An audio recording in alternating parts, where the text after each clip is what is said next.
আবেদন জানিয়েছিলাম শান্তিপূর্ণভাবে যে সেই রায় বাতিল করে 18 সালের সেই পরিপত্র বহাল রাখা হবে।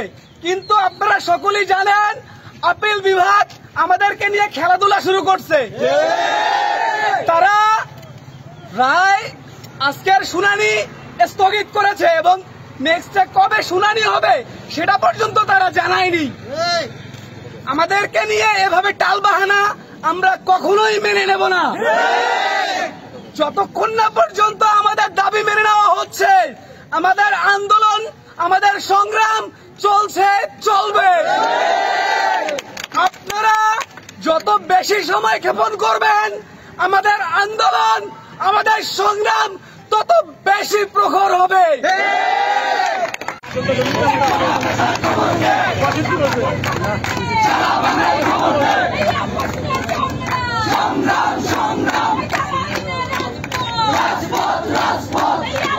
পঞ্চাশটা বলবেন নয়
আবার সব জটলাবাদ আপনি